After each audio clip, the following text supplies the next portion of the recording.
Ebenezer Jeremiah Brown. I'm a football supporter of Ipswich Town. Wherever they play, you'll find me. I haven't missed a game since I was 3. With me scarf and me rattle and a big rosette, singing where was the goalie when the ball was in the net. Follow the town, up or down. I'm Edward Ebenezer Jeremiah Brown, but everybody call me Ted. Hello and welcome to this week's edition of We Follow the Town, a weekly Ipswich Town show looking into all things Ipswich. And this week we are joined by a wonderful guest, Gabe Sutton. So first of all, Gabe, how are you? And what do you make of all the transfers happening in League One so far? Hi, Ben. It's an absolute pleasure to join you. I think it's going to be a really interesting season ahead in League One. There's a lot of big clubs in the division. There's 9 that have played in the top flight before, and a further 11 that have played at some point or another in the second tier. So I think there'll be a lot of expectations going into the new season. But the question is where they'll be met. So which transfers have stood out to you so far? Are there any transfers in the Championship, League One or League Two, that have particularly, stood out for you? Well, I'm really interested to see how Josh Martin gets on at MK Dons. This is someone who's actually made a couple of cameos for Norwich in the Premier League at the back end of their 1920 campaign. A very energetic player. What's interesting, though, is that he's built an attacking midfielder, but a lot of MK fans think he could be used as a wing-back. So going to be interesting to see where he fits in. And of course, welcome to everybody joining us in the club. Good evening, Ryan. Good evening, Charlie. Get involved in the comments if you are watching. We will, of course, answer your questions and anything you want to put in the chat. So let's get talking about Ipswich, because we have had quite an eventful transfer window so far. We have signed 8 players so far. We've signed players like Raheem Harper, Matt Penny, Lee Evans. So tell us about our transfer window so far. Before going into any players, what do you think of the players or the quality of players that we have signed so far? Well, it's an interesting one, isn't it? Because on the one hand, you've got people upstairs and in the dugout in Pat Johnson and Paul Cook, who are looking to really undo 3 years of failure, if you're going to put it brutally, and in a very short period of time. Because on the one hand, this is a transitional period, but on the other hand, the expectations are going to be high. So it's, I suppose, the balance is getting players that are good enough to meet those expectations, but also bringing enough players to give Ipswich the overhaul that they need. So I think that's kind of a balancing act for Paul Cook, especially.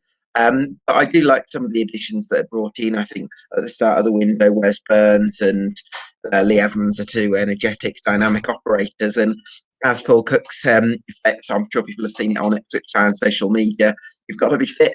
So I think that's been the mantra that he's gone with in this transfer. So do you think there's pressure on Paul Cook to get us promoted immediately? Because you mentioned how our owners are trying to undo a lot of damage. Surely that adds a lot of pressure onto Paul Cook. It does. I think the expectation on him will be to deliver a top 6 finish. I think the hope will be a top 2. I think Ipswich fans that are expecting to finish in the top 2 might have to maybe readjust their ambitions a little bit because of what's gone on before. When Paul Cook took over at Portsmouth, they were hotly fancied to win League Two. They did that at one point, but they actually finished, I think, 6th in his first season in charge, and then ended up going up as champions the second year. So it shows that even managers with a terrific track record in the EFL, like Paul Cook, sometimes need a little bit of time. So I think you've got to balance the ambition that the club has and rightly has with maybe a little bit of patience as well. So we'll get on to Bertha and Selena later on in the show. But before we talk about the ins, let's talk about the outs, because we have released and sold quite a few players at Ipswich Town. As we've released so many players, do you reckon that that could ultimately have an effect on the team cohesion going into next season? It's a good question. I think the big question is, and I think this was quite a big debate among Ipswich fans in the last couple of seasons in League One. How good is this squad that existed under Paul Lambert? Because there's an argument saying that because of the lack of investment under Marcus Evans since maybe the summer of 2018, where he did spend a bit on lower league players, that he hasn't invested much since then in the 2 summers before the League One season. So there's an argument to say that led to sort of decent to average rather than good League One squads. On the flip side of that, there's the argument to say that this is a very good League One squad that's been mismanaged by Paul Lambert. And I think what we see from some of those players remaining under Paul Cook may give us some scope to maybe revise our perceptions of this Ipswich squad from the previous 2 campaigns.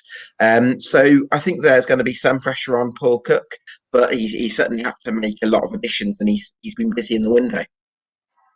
Evening to Reese. So let's go through some of the players that we have let go of. Andre Dizelle has gone to QPR. He's the player that stands out to me, really, because he's always been an Ipswich boy. Well, he is an Ipswich boy, and he's always been a very decent prospect. Do you reckon we've made a mistake by letting go of Andre? Well, Andre Dizelle's one of those players who seems to divide opinion a lot at Ipswich, because on the one hand, there's that sentimental factor because he's someone who's got family connections with the club, and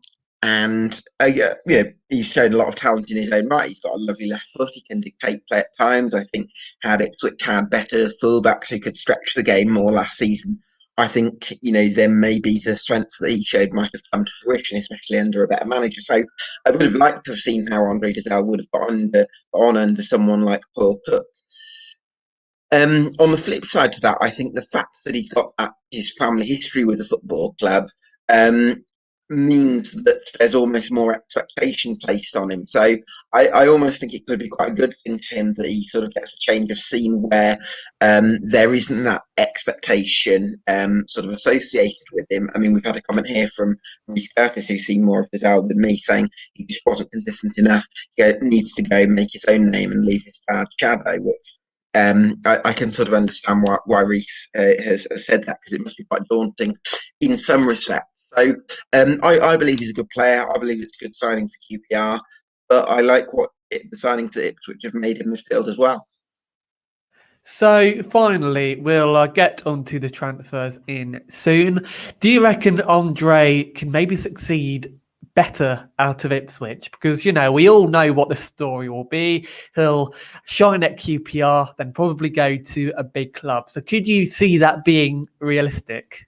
I could see it happening, definitely. I think QPR have developed over the last couple of years under Mark Warburton quite an expansive, exciting game, and they've got people in deeper areas like their goalkeeper Sonny Dieng, like a couple of centre backs Rob Dickey and Johan Barbe, who are very good at playing the ball out from the back. So I think in terms of the possession-based system, I feel like Andre Dizelle is going to slot right into that. So I'm really excited to see how he gets on. I suppose he's probably going to need some legs around him. I think that's probably a little bit of a concern. And again, thanks for your comment, Rita, helping me out here. He just doesn't fit the way Paul wants to play. I don't know if I'd entirely agree with that, but I guess as a runner, Andre Dizelle could maybe be a little bit languid, and from what the noises Paul Cook has been making suggests that he wants players who are very fit, as I alluded to earlier, players who are going to keep that intensity up. And I think that's reflected in the signings of people like Lee Evans and possibly even Raheem Harper. So talking about Raheem Harper, Ryan Wazzer says Harper, Evans Definitely upgrades on Dizel. So let's talk about Raheem Harper before we talk about Lee Evans. He was, of course, a youth player at West Brom. Why did West Brom decide to let him go? Was he not good enough for them, or is it simply a case of him not fitting into their system? Good question. I think with Raheem Harper, he had a spell in the second half of the season at Birmingham City. Played a little bit under Lee Bowyer, but not as much as maybe he would have liked. I think he's quite neat and tidy on the ball. I think he's short passing tends to be very on the money. I think he's quite good at sort of linking the game and reasonably, capable of sort of influencing games in different areas. Just picking up on Ryan's comment there, Harper Evans definitely upgrades on Gazelle. I would say that Gazelle probably has a longer passing range than both Harper and Evans, and it feels as though with the way Paul Cook likes to play, I've always thought of him previously as a 43-3-1 disciple. I would imagine that's the formation he'll go with next season. So perhaps what you're going to see is a narrow front three that operates closely together, and maybe more of the creativity is going to come from the trio behind the striker. And the midfielders are going to be tasked with being very energetic, very dynamic, and just sort of progressing the ball into those three players. So I was just about to ask that question, whether Raheem Harper is an upgrade on Andre Dizel, but you've more or less answered that. Let's talk about Lee Evans, because he's a good player, used to play for Wolves and Wigan. What can we expect from him at Ipswich? I think when he was at Wolves in his younger days, he was generally associated with being maybe a little bit of a loose cannon as midfielder, quite unpredictable, capable of some good things, but someone you maybe didn't quite know what you were going to get from. But at Wigan, I think he developed quite a lot under Paul Cook, and as I alluded to earlier, really, I think he's someone who can put in a challenge. He's very energetic, covers a lot of ground, and can progress the ball forward without necessarily. I probably wouldn't describe him as being a technician in the way that I would describe Gazelle as being, but I do think that there's a kind of a boundless energy about Lee Evans. So I would say that's a good signing. And listen, Paul Cook's played with him before. He knows him extensively. So you probably wouldn't go back in for him if he wasn't absolutely convinced of his abilities, especially at this level. And we'll zip through the rest of the signings, and feel free to put questions in the chat. We've also signed Matt Penny from Sheffield Wednesday. Real quick, what do you think of Matt Penny? Do you reckon he could do well at Ipswich? Well, I suppose there's a similar theme with Matt Penny to Wes Burn, who's a signing I referred to earlier, in that I think he's quite a versatile wide player. Wikipedia has based him as a left back, and I feel like, if I'm not mistaken, and feel free to correct me on this in the comments, I believe he can play on the other side as well. So very versatile. A few years ago, when Sheffield Wednesday had a manager called Josla Hukai, Matt Penny got a run of games there, but since then, I think he's had a couple of loan spells at Mansfield and maybe one spell in Germany, I think, and hasn't quite worked out for him as hoped. So we'll be interested to see how Matt Penny gets on. But Paul Cook likes his fullbacks to get forward a lot, so it's going to be interesting to see what sort of position he sees Matt Penny at, and indeed Wes Burns. And elsewhere, we've also signed Macaulay Bonne from QPR. Bonne has actually been quite a journeyman. I know he's only 25, but he's been here, there, and everywhere. Do you reckon he could settle in nicely at Ipswich? Well, it's an interesting one, Macaulay Bonne, isn't it? Because those who follow League Two in this part of the world will know that Colchester have signed a lot of former Ipswich players. So Macaulay Bonne's almost the opposite, in a former Colchester player. He was actually quite more used as a substitute in his early days at Colchester, and I think a lot of their fans feel that maybe they could have used him more, because he went on to Leyton Orient and was part of their National League title-winning side under the late Justin Edinburgh. Since then, he's gone on, and I think he's gone on to have a spell at Queen's Park Rangers, and But Charlton, that was it, in the 1920 campaign. And he's certainly a very energetic forward, likes to run the channels. I think he has goals in him potentially as well, although at championship level, I think his finishing was maybe a tiny bit raw. But at QPR, in limited appearances, he scored a couple of headers. So he's got that dimension to his game as well. Although I don't automatically think of him as being particularly physical, although maybe he's worked a little bit on that side of his game. Would I trust him to lead the line for Ipswich for 40 games next season? I'm not sure. I think the jury's out on that one. I'd still want someone who's a bit more of a back-to-goal player and a more ruthless goal scorer to come in, which kind of answers Ryan's question there about another striker. But again, I think with Bond and Jackson, they're good forwards at this level. But I feel like Ipswich, if Falkirk's going to play a 4-2-3-1, I think you need a striker that can play back to goal. But as an occasional starter and as an option from the bench, I think there's scope for Bond to be a good signing. So, okay, let's get on to Ryan's question. Do you think we need another striker? Do you reckon we need another one? Because Norwood, he's actually quite fit. He's been doing well in pre-season. And Jackson, we're not quite sure whether he's going to be in or out. So do you reckon we need another striker? Well, in terms of Norwood, I've never been entirely sold on him at this level. Just because, and he scored a lot of goals for Tranmere in the division below, it feels like he's quite individualistic, and part of his goal scoring ability is that willingness to shoot from anywhere on the field almost. And I feel that if Falk is going to play a 4-2-3-1, as I've mentioned, you're going to need someone that's a little bit more selfless, and some of the goal scoring threat will come from the three players behind the striker. So you actually want someone that's going to make more movements from inside to out and vacate those areas for the three attacking midfielders to break into. I don't really see Norwood doing that. I think he's a little bit too individualistic. What's interesting for me, though, is whether Caden Jackson, where he's going to fit in, because he's probably not going to fit the role of three attacking midfielders in the sense of using those central areas, because I think Jackson's main strength is going from maybe the left channel, just breaking into goal-scoring areas. Maybe Paul Cook's formation will sort of accommodate that. We'll have to wait and see. And it's going to be interesting to see whether Cook goes for three sort of technicians behind a striker, in which case he'll probably need to recruit 2 or 3, or whether he goes for wide forwards who have got that freedom, like a Wes Burns on the right, maybe, have just got that freedom to break into goal-scoring areas. And I think that remains to be seen. Do you reckon there's a chance that Caden could get sold? Because he's seemingly linked out the club every summer. So do you reckon Paul Cook will look at him and say, okay, we could do with potentially selling you?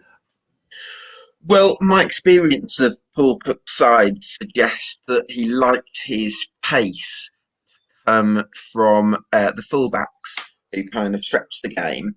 And Caden Jackson is obviously a very quick forward. He was brilliant in League Two with Accrington Stanley, scored 20-odd goals for them when they won the title in the division below. Stepping up 2 divisions in summer 2018 was a big ask for him, and he wasn't quite ruthless enough for the Championship. But I think in League One, you'd have to say the jury's still out on him, and maybe he needs a change of scene. Maybe the fact that Ipswich are a club with such big expectations has gotten the better of him a little bit. Some players rise to that, others don't necessarily. It's worth noting that before his spell at Stanley, he didn't actually pull up too many trees at Grimsby. So, do you think of either that his spell at Stanley was an anomaly, or the fact that he's not always played as part of two strikers? And I think Reece Curtis has alluded to that here. He isn't the right striker for the 4-2-3-1. So if you're going to play Jackson up top, you generally want a striker like Billy Key, who was at Accrington Stanley, winning the odd flick on for him to run onto. If Jackson is the player winning the flick on, he's not going to do his role effectively. So you need someone who can do those flick ons for him to run onto them, I guess, and utilise that pace. And finally, before we get on to a few questions and then on to other stuff, Volkav Hladky, have I pronounced that right? The former I call it Vaclav Hladky, but I don't know if my pronunciation is correct. That's one I'd need to check. Yeah, I'm not going to give it another go as I will slaughter it. But that goalkeeper, let's just call him that. He has signed for us. He's a 30-year-old Czech. Is he a good signing? Because we also have Thomas Holy, who hasn't necessarily set the world alight. So will he finally give Ipswich the stability that we need in goal? You'd hope so. He had a good saving percentage at Salford City last season, probably the best goalkeeper in League Two, you could argue. And although he's 30 now, that's not necessarily old for a goalkeeper, who obviously tend to peak later in their careers. His distribution was quite good, even in a Salford side that was quite direct when they had Graham Alexander as manager in the first part of the season, and Gary Bowyer towards the end. So I think it's a good signing, and hopefully he can be a little bit of an upgrade on Holy. But Holy came actually with very good reviews in the division in League One with Gillingham, whereas Lavke's stepping up. So it's difficult to predict these things, but you'd hope it's a good signing. Okay, so Reese Curtis asks, is anybody else concerned about the lack of centre-backs? Ipswich Town, you've never been prolific for our centre-backs. Toto and Stiala had a very good season last year, so it's worth Fabian pointing Wilness that going out. back. Was Fabian Wilness a right-back or a centre-back? I can't remember. He was a centre-back. Okay, so that's one of the few good centre-backs.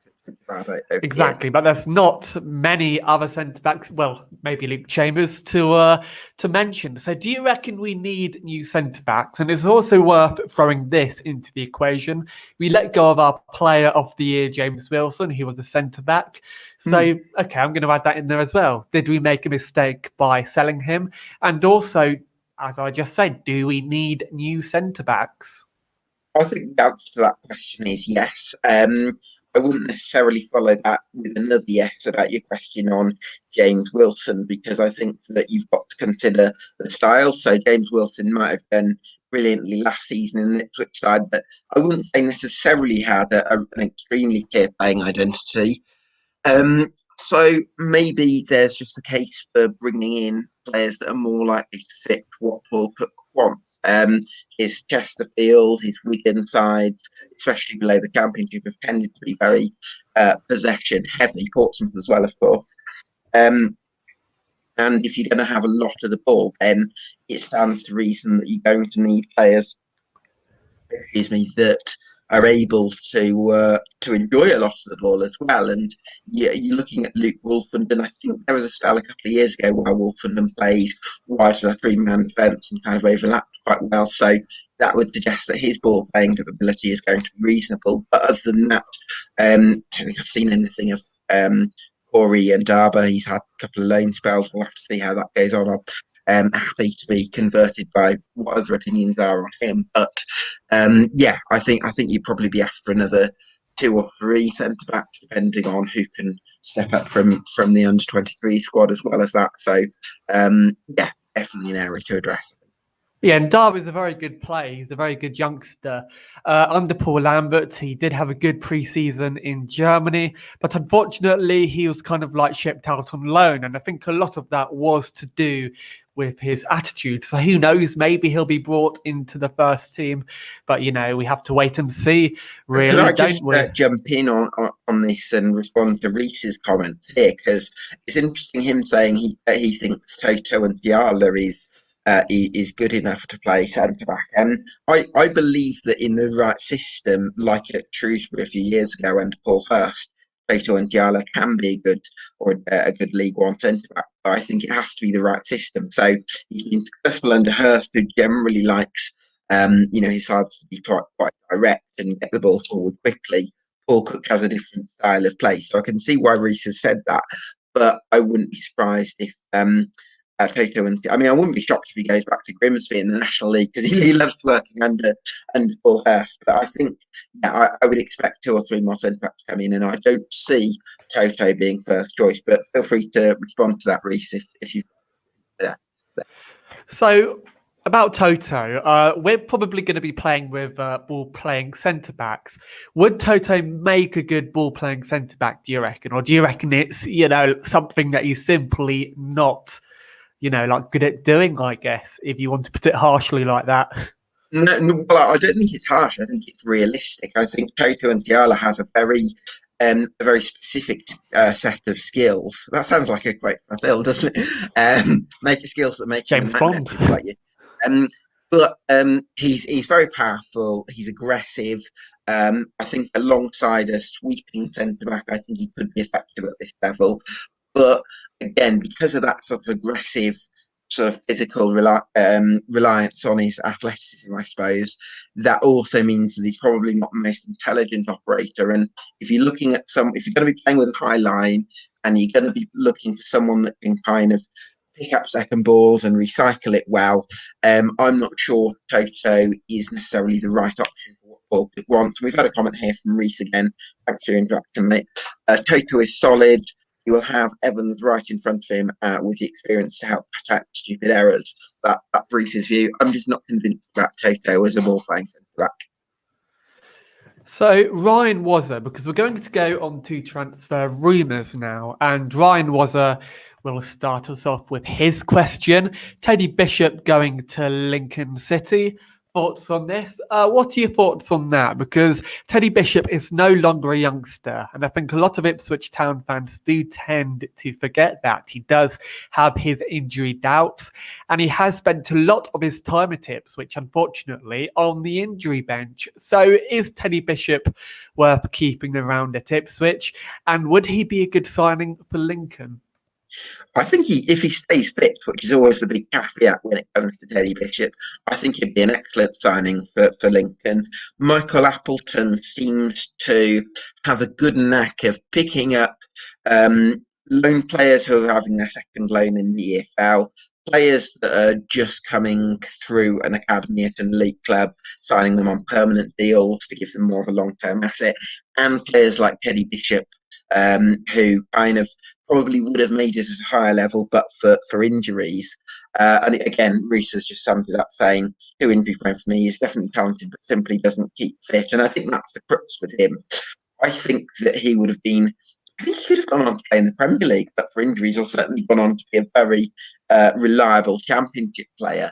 It's just that injuries have kept recurring. And I remember how good he was maybe in the 14-15 playoff season under Mick McCarthy. And it's a real shame that he wasn't quite able to sort of kick on from that. But I think you've got to be realistic about it. But hopefully he can rebuild his career at Lincoln City and stay fit. I suppose my question, if I can sort of throw a question back to you, Ben, do you have an opinion on maybe the sports science area at Ipswich Town, and is that something that, to avoid injuries recurring in future, Brett Johnson and co need to invest in?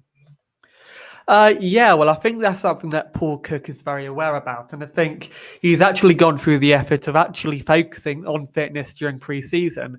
And it's interesting because our new owners are yet to be asked about the sports science side of things. We have got a new physio at the club, but we've never actually had a great sports science department at Ipswich.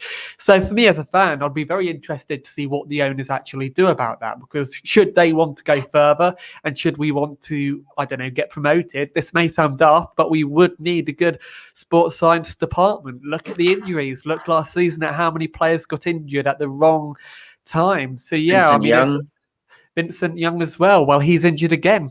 So, I reckon it's something that the new owners would need to be asked about, because, they haven't exactly told us anything about that. They haven't exactly been asked any questions about that. So, yeah, again, Paul Cook is very aware about this issue. So, who knows? Maybe he will go to the owners and say, look, we need a new sports science department. So, yeah, and Reese Curtis actually says here, sports science is vital. Paul Cook wants a small squad, so injuries can't keep happening. So, yeah, I think that more or less sums it up. It's interesting actually picking up on Reese's point about wanting a small squad. I'm wondering whether this could mean that you're going to be promoting from the academy a little bit more next season, which could be quite an exciting development. Yeah, well, we do have a lot of good youngsters as well. The thing about Paul Lambert and Paul Lambert's downfall at Ipswich was the way he dealt with the youngsters. In my opinion, he was very toxic towards them. He infamously kicked a few of the youngsters out of a team photo for no reason. And also, the one time he criticised a player was actually Liam Gibbs, who's a youngster as well. And that didn't really go down nicely with the Ipswich Town fans. So Paul Cook, I think he's already seen our academy and he's already seen the talent that we have there, such as, the likes of Liam Gibbs, as I just mentioned, Tyree Simpson up front. I don't know whether we're going to give him a chance instead of bringing somebody in. Bit of a unit, isn't he? He is a unit, yeah, and I don't know whether anybody in the comments would agree with it, but he's a very similar player to Daryl Murphy. He's not the tallest, but he has got good aerial presence, and as you said, he's also very strong. So, I think he used to be a rugby player, if I'm not mistaken, at the start of his career. So it seems like he shouldn't have too many issues stepping up to senior football, you'd hope. Yeah, well, he used to actually be a rugby player at Leicester Tigers. He was offered a pro contract there, but, he ultimately, turned it down. So, I don't know why he chose football, but I'm not arguing as he's quite a good player. So just quickly, Blues youngster Liam Gibbs, and I'm reading this off the TWTD, is leaving the club after last gasp talks failed to lead to an agreement. Now, Liam Gibbs, we were just talking about him. He's a very good youngster.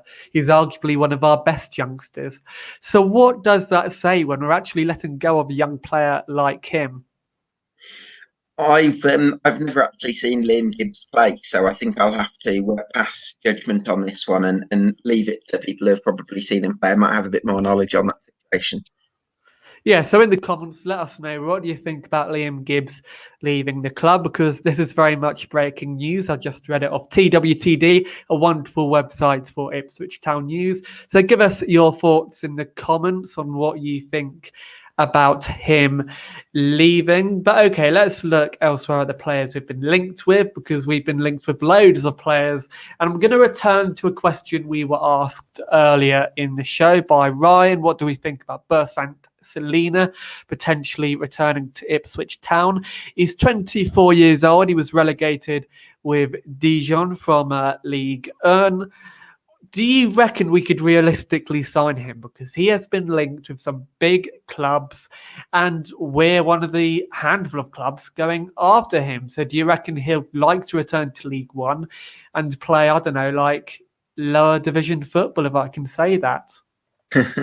Well, I tell you what, Ben, I'd be so excited for Ipswich Town if you were able to land Bersant Selina. I mean, this is someone who managed to thrive under Mick McCarthy in 17-18 when he was playing in quite a direct system and just produced some moments of quality, like that individual solo goal against Leeds. And I think there was a moment where he came off the bench against Burton and scored after fans had been clamouring for him to play.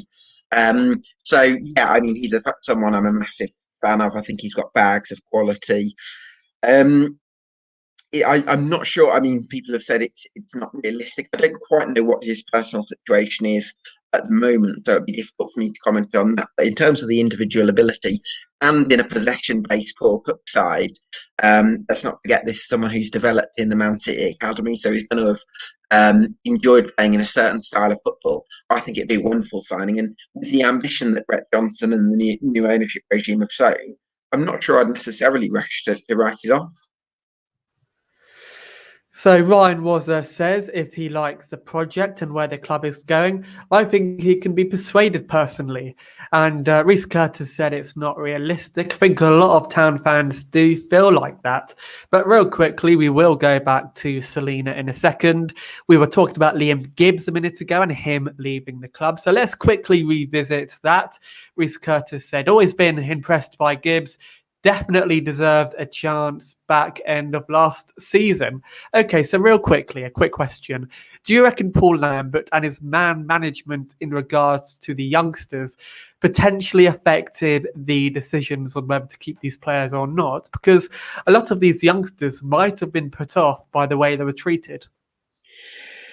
Yeah, I'm reluctant to kind of pass judgment on something that I don't have inside information on because Paul Cook, let's not forget, was appointed a couple of months before the end of the season. So I'd be surprised if he had nothing to do with the decision to let Gibbs go.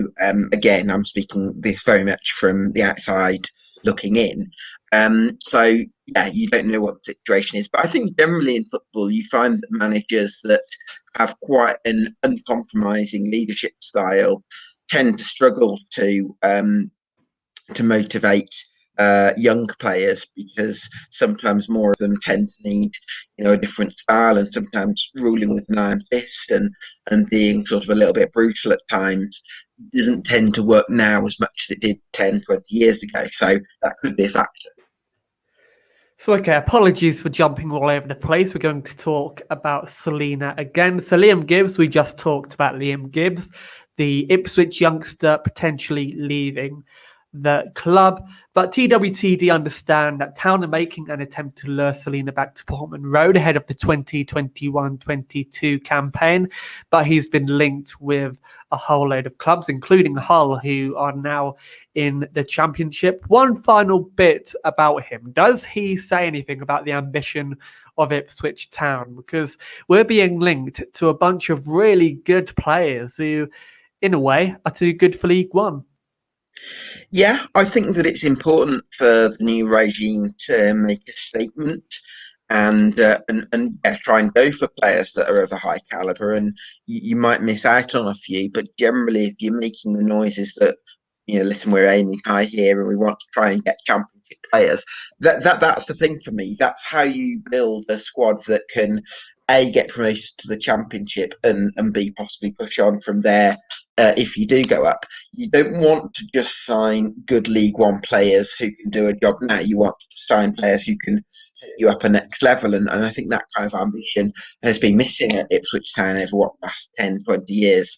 I mean, a little bit lucky, I think, that, in the mid 2010s, Mick McCarthy had that ability to get the best out of a group of players. And get you into the playoffs. But I think in terms of long-term progression, you're going to need to try and push the boat out now and again. And I think being linked with Person Selena, even if it doesn't come off, I think that's a sign of where Brett Johnson and co want to take the football club. So, Reece Curtis, it's great to be linked with these players. The question is, can we sell them the ambition? So, do you reckon the Ipswich Town ambition is sellable to potential new players? Because we've got new owners who apparently or allegedly have pumped a lot of money into the club. If I was a player, I'd actually be quite attracted to that. So, what do you think about that question? I think it's an interesting question because on the one hand, some of them might look at wanting to play in the Championship because it's one division off the Premier League, which was where almost everyone wants to play. On the flip side to that, though, I do think that it's possible for League One clubs to interest players with the style of football, because if you're comparing it to the possibility of playing in League One, where you're more likely to have a lot of time without the ball and you're more likely to have to track back loads, and in League One, you'd be more likely that the task is more about pressing in a positive sense because you're a team that's going to be expected to dictate a lot of games. I think the style, as well as the ambition, which Reece has mentioned there, I believe that can attract people. Going back to MK, they managed to land Ethan Laird on loan from Manchester United last season. Laird's been compared favourably to players like Brandon Williams and Aaron Wan-Bissaka, who are sort of playing in the Premier League. So I think sometimes, with the right style of football and with the right manager that can attract players, then who knows what can happen. So elsewhere, we have been linked with some other players, and surprisingly, we've been linked with Lewis Gibson, who's an incredibly good young talent. He's 20 years old. He was on loan at Reading last season. Correct me if I am wrong, of course. However, it was reported by TWTD that Town were considering an approach for Gibson. However, they understand that the deal is well down the line and not far off from being concluded. So, Lewis Gibson, tell us a bit about him as a player and what can we be expecting from him, because he is a central defender, if I'm not wrong. Yeah, that's correct. I believe he's a left-footed defender as well. Quite on the younger side, I think he's had a good spell at this level with Fleetwood, and then spent a bit of time at Reading last season, I think. What would interest me though is that you've got him and Wolfenden both on the younger side, and the question is whether you'd want to pair Wolfenden with someone that's maybe a bit more built out physically, a bit more experienced, a bit more of a presence, perhaps. I can't say that Gibson is someone I've seen in enormous detail. He's certainly shown potential to be a really good player in the EFL, but whether you just want that bit more leadership in central defence, I think that will be the question for Paul Cook. So we've spoke a lot about Msiala today, but could you see Msiala as maybe a centre-back to pair with either defender? Because, he is, in theory, a senior player at Ipswich. No, I don't think so. And the reason being would be that I think that even in League One, you can probably attract someone who is experienced, who is good in the air, and can play out from the back to a reasonable extent. I don't think that Msiala is a leader. I feel like he's a little bit too rash for that. Other people who may have seen more of him will disagree, but that will be my perception. But I think you can attract someone that's experienced, that's got a bit of a presence at them, but can still play out from the back. But that player might lack pace, which is where you'd want someone like a Wolfenden who again can play out from the back and can sort of sweep in behind a bit as well and has that mobility. So I think you've got to compromise in some areas. But I think in terms of ball playing ability, that should be the number one right up there. So I'd probably disagree with Reece to an extent. He said, ideally, I'd like a more experienced nonsense centre back. I can see why he said that, but I just think that the way Paul Cook likes to play, I think both centre backs are good on the ball. So Che Dunkley has also been linked with the club. He's previously played at Sheffield Wednesday and Wigan, I think, alongside Paul Cook, who was his manager, of course.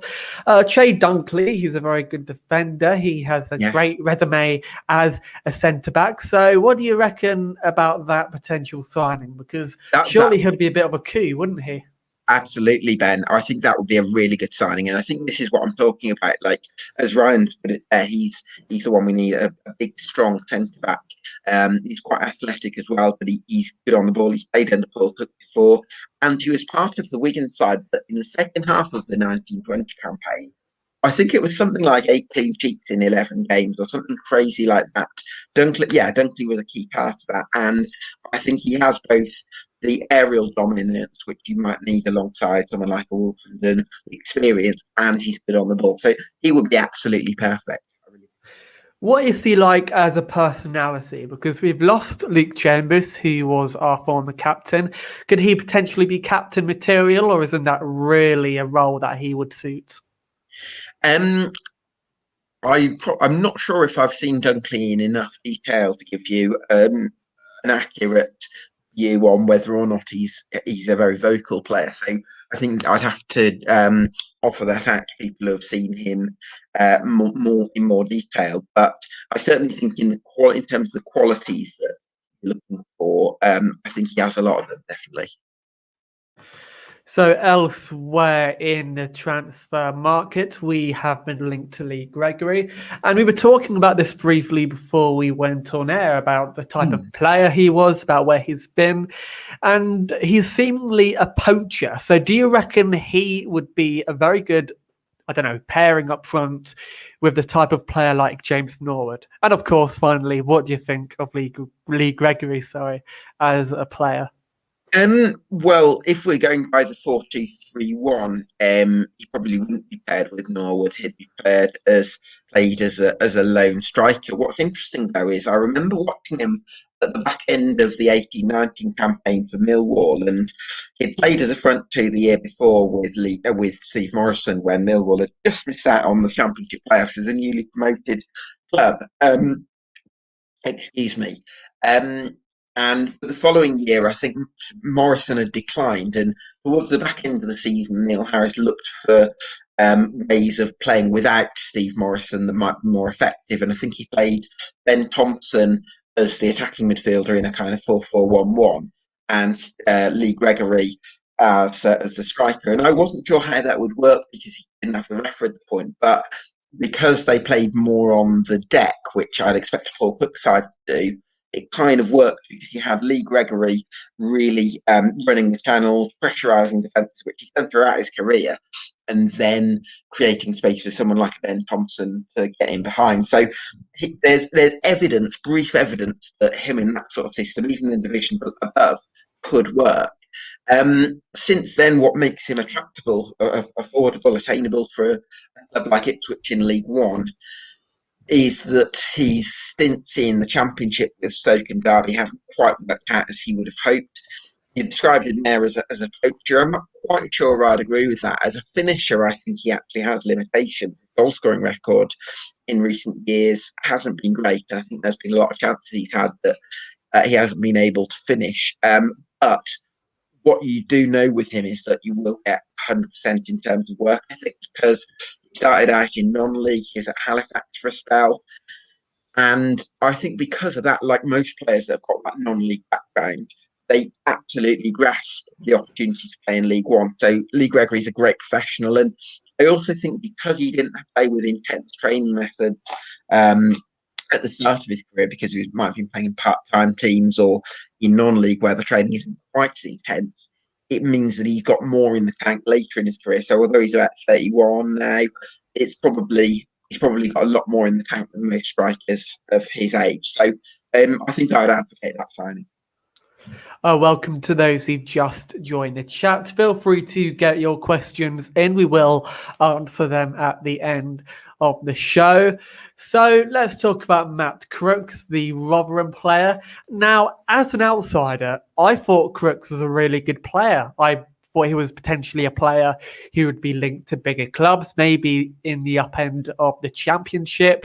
So is it kind of a compliment that Ipswich Town have been linked to a player like him? And what do you reckon are the chances of us signing him? Because surely a bigger club, and by bigger, I mean a club higher up the Championship, would be more of an attractive destination for him. I don't know if he would have got offers from mid-table Championship clubs. I think he had a very good run of form around, I believe this was sort of December, January time for Rotherham last season, when him and Michael Smith were absolutely on fire. There's maybe some suggestions that his form at that point, which in contrast with a difficult first 3 months of his season last year, was probably something to do with him maybe angling for a move. Possibly he wanted to move on in January, and then actually after the window closed, his form dropped quite significantly. He's someone who kind of started his career playing in a couple of different positions. He played at centre-back for a spell, played as a striker, but then in the 15-16 season, for Accrington Stanley, he actually played in midfield and did very well there. Then to move to Rangers, didn't quite work out for him there, but then went to Rotherham United and made a real impact for them in the second half of their 18-19 campaign. So he's had bits and pieces of good spells in the Championship. So he's a capable player. I think he would see himself probably playing as the number 10 or the attacking midfielder in Paul Cook's 4-2-3-1. I don't think he's unattainable for a League One club, especially a club with a big budget. So I think that would be a good signing. 800k though, like that is a lot of money. If you were Ipswich, would you be willing to fork out 800k on Matt Crooks? It depends what the budget is. Yeah, we do have quite a big budget. I mean, I'm not exactly sure how much, but from what we've been told, we do have quite a big budget. So who knows? Maybe he's a player that would be worth bringing in. You know, he still has plenty of miles left in the tank. He still has plenty of ability. So personally, as an Ipswich Town fan, and let me know in the comments what you think, I reckon he'd be a very exciting signing. So let's talk about a couple of more players we've been linked with. And again, we are basing these all off what TWTD have reported because they are quite reliable in regards to their transfer rumours. So we've been linked with Middlesbrough fullback Hayden Coulson. The 23-year-old was linked with the Blues on the TWTD forums and social media over the weekend. Although they understand that there is truth to the claims of a potential move, and it's not too far down the line. So, real quickly, Hayden Coulson, what has his career been like at Middlesbrough? And has he been a player that they've rated? And would they be upset to maybe see him go? My understanding is I probably wouldn't use the word, excuse me, upset. I think he's played quite a lot in the 1920 campaign for them under Jonathan Woodgate when they were looking to go with promoting youth and bringing in lots of younger players, and he was sort of part of that. Woodgate used him at left back, where he was very much an extremely attacking option for that position. So that meant that he produced quite a lot going forward, and I believe he got a few assists, but defensively he was found out a little bit. I think in a Paul Cook side where you're expected to dominate the game, as I outlined earlier, and you want your fullback very high up the pitch to create more space for the three attacking midfielders, I think he could do that role quite well. I wouldn't expect him to be brilliant defensively, or certainly that would need a little bit of work from that side of his game. But again, as an attacking left back, or possibly a wing back, if Paul Cook did go with that formation, I think he'd produce a lot going forward. Whether he can do it defensively, I think that remains to be seen. So, do you think that he's at the quality for Ipswich Town long term? By long term, I mean, you know, should we get promoted to the Championship? Do you reckon there's a long term project in him as a young player? Yeah, I do. I think let's not forget that it was only at the start of the 1920 campaign where I believe it was then that he made his debut, or certainly he's not been around for much more than a couple of seasons. So that suggests that this is still very much a saleable asset, someone that can develop and someone that could grow with the step up in divisions if it were to get promoted, which of course is a big if at this stage. But yeah, I think it'd be a developmental asset. Well, hopefully, if you can sort of refine his game, then maybe there could be bigger things ahead for him. And finally, before we wrap up the show, I would like to invite anybody in the chat to, if they want to, send in questions, anything like that. But finally, as an outsider, because you're not an Ipswich fan, of course, what do you make of our squad so far? And who do you reckon we need to sign in? By who, I mean like the type of players, the positions that we need filling. So yeah, what do you think we need to sign? Good question. I'm just sort of getting the squad up from, and I believe according to Wikipedia, this is as of 28th of June. So if I get anything wrong, feel free to correct me. I think the centre back area is definitely important. I would categorise that as a key priority. I believe that a striker who's reasonably selfless and can play back to goal, has a bit of strength, and able to hold the ball up well, I think that's going to be quite a big priority as well. I also feel like Ipswich could do with technical midfielders that could play in the inside pockets as part of three attacking midfielders behind the main striker, if, as I would imagine, Paul goes with the 4-2-3-1. So I would think that those are going to be the two key priorities. I think that the midfield area looks good in terms of first choice options with Lee Evans and Raheem Harper in there. Maybe if Flynn Downs and Teddy Bishop go, then maybe you'd be after a couple more options in there. But again, Paul Cook said he wants to have a smaller squad next year. So I think centre backs, attacking midfielders who can play wide or centrally, and a main striker, I think, key priorities. And finally, we did kind of touch on this earlier on in the show, but where do you think Ipswich will finish next season? Because, like we have got a good squad, although as there are so many new players, maybe a few of them might have difficulty settling in. Well, unfortunately, Ben, I can't give you a prediction just at this stage because I've got some season preview projects coming up. So, and I've got to keep them quiet for the moment. So, sorry to disappoint you on that front. No worries. So I suppose what I would say is that I think that a top 6 finish is the minimum expectation, and Reese has just said it there, just as I said it. Top 6 minimum, and I think top 2 would be the hope. So, top 6 minimum, top 2 hope. Will Paul Cook be given time there? Because should we not get top 6, who knows whether our new owners would like that or not? Because, we don't know whether they'd like to give him time or not, basically. Well, it's interesting because I think the faith in Paul Cook having such a good record at this level might have been eroded just incrementally by his record towards the end of last season. Now, you've got to mitigate that massively with the fact that he wasn't working with his chosen group of players. Listen, Paul Lambert wasn't particularly popular either. So, of course, you've got to take some account for that. But his record so far as manager isn't great. I think it's 2 or 3 wins at this stage, isn't it? Yeah, that's not ideal, but I don't think it'll matter at all if Ipswich start next season well. Even if they don't, I think that there's still going to be a lot of people who have faith in Paul Cook just because he's won titles below the Championship with Sheffield, with Portsmouth, with Wigan Athletic. History is there for everyone to see, and I think that I'd imagine that record will carry people through. So when there's if there's a 50-50 doubt period where results and performances aren't quite going as hope, I think more people will side with the other 50 that this is a manager that's been there and done it before, trusting to get the job done. And of course, that is a perfect way to end the show. And thank you, Gabe, for coming on. Where can people find you on Twitter, and where can people find your work? Oh, that's such a pleasure, Ben. That's absolutely, you're more than welcome.